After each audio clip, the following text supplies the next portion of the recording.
Everyone welcome to my first new mini blog. तो बहुत दिन है मु भावुली मिनी ब्लॉग स्टार्ट करी तो फाइनली मु मिनी ब्लॉग स्टार्ट कर देछि। एथिपई मते आपण मानकर बहुत सारा भल पाया और बहुत मात्रा रे सपोर्ट दरकार।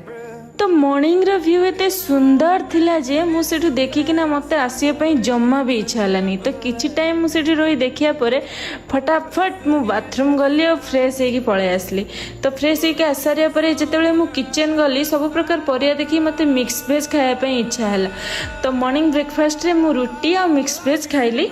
तो खाइबा परे एते टेस्टी हेइदिला जे तार रेसिपी मु आपनको शेयर न करी जम्मा भी रही पार। तो वीडियो को स्किप न करी शेष पर्यंत देखंतु तो मु आपनको पूरा रेसिपीटा रे बतै देबी। चलंतु वीडियोटी को स्टार्ट करिबा।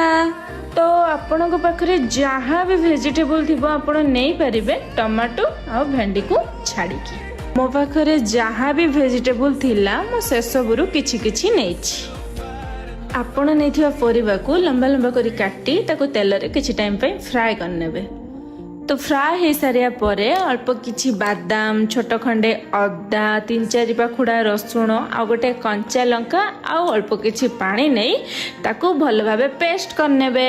पेस्ट हो सारिया परे तेल कढ़ई बसई अल्प किछि तेल देई तेल गरम होला परे पेस्ट करथिबा मसला को पके देबे। तो मसला रे स्वाद अनुसार लूण अल्प किछि हल्दी गुंड किछि लंका गुंड जीरा गुंड धनिया गुंड पके सारिया परे ताकू भल भाबे मिक्स करि नेबे। मिक्स हे सारिबा परे ताकू किछि टाइम फुटिबा पई छाडी देबे। फुटी सारिबा परे फ्राई करी रखिथिबा वेजिटेबल को सेथिरे पकेई ताकू भल भाबरे मिक्स करि नबा। करि सारिबा परे ताकू किछि टाइम पे छाडी दबा। तापरे रेडी हो गला आपणकर होममेड मिक्स वेज जोटा कि आपण भात रुटी सबुथिरे खाई परिबे।